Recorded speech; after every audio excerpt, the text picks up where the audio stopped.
Hi everyone, I'm Lionel Fuentes, lead engine programmer here at Asobo Studio.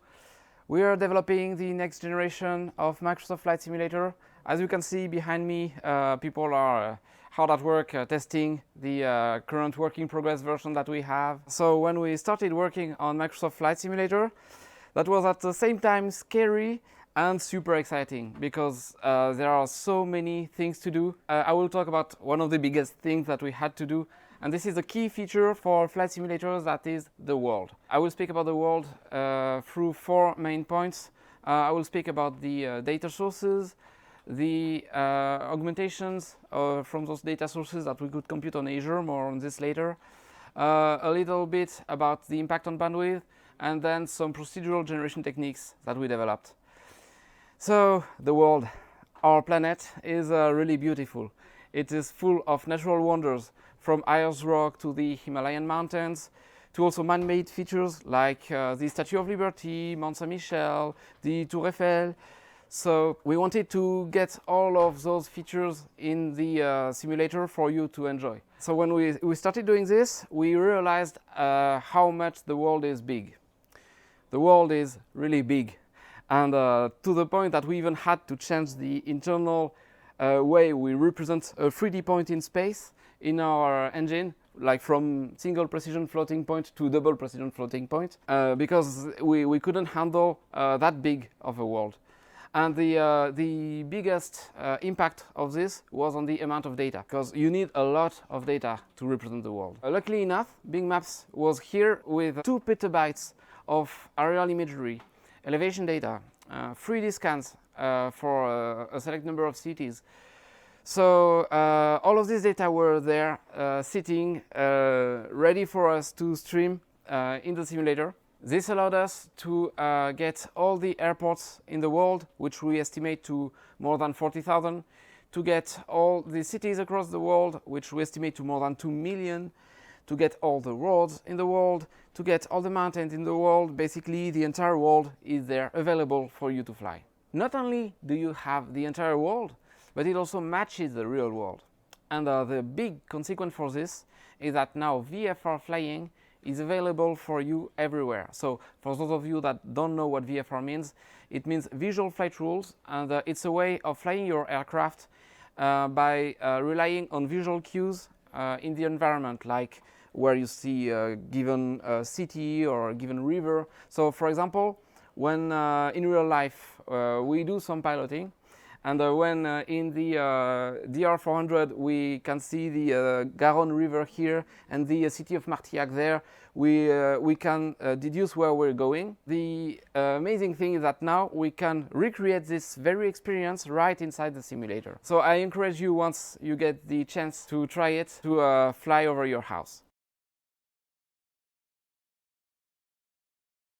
So we got all those data, but then we needed really more data than that. The reason we needed those data is because we still didn't know where to place trees.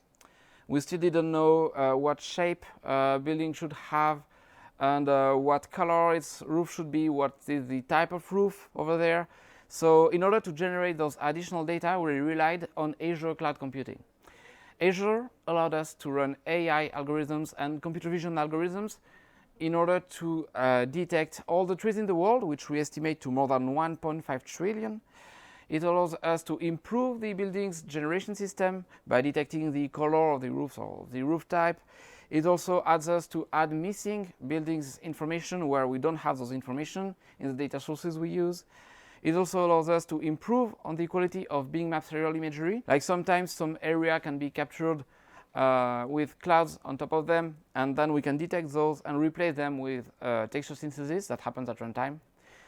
So to put some images on what I'm talking about, this is an island in near New Guinea. If we only had Bing Maps data there, the island would be kind of flat and you wouldn't have the trees and the buildings. So thanks to the detection that we could run on Azure, we know where to place trees, we know where to place buildings, we know what the buildings should look like, and this allows us to create a much more believable and precise / accurate representation of the Earth.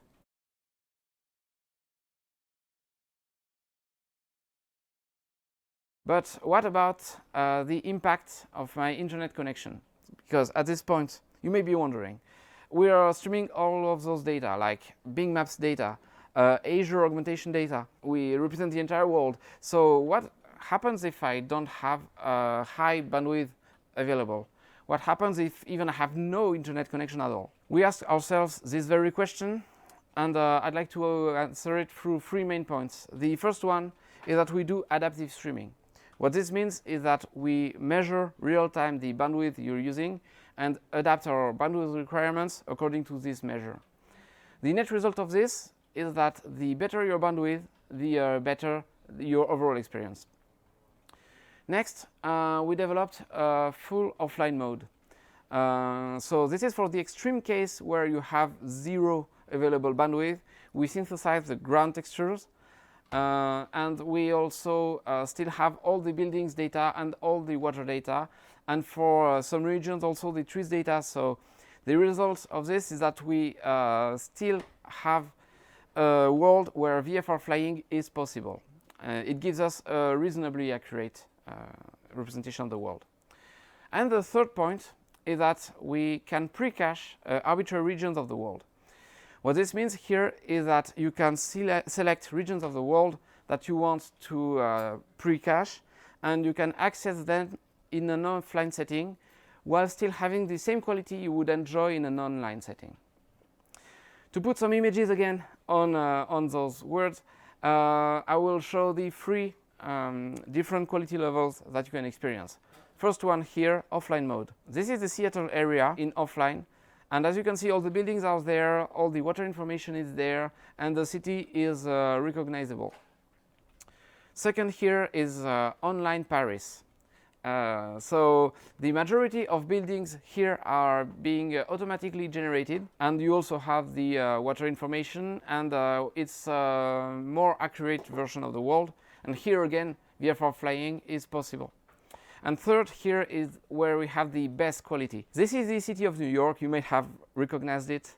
This is when we have photogrammetry data available in Bing Maps for more than 400 cities.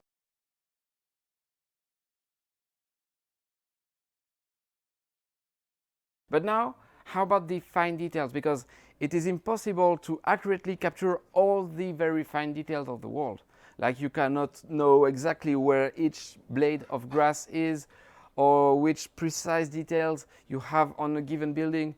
So in order to add this level of precision to Microsoft Flight Simulator, we relied on procedural generation. We are adding ground details for dirt, grass, and asphalt.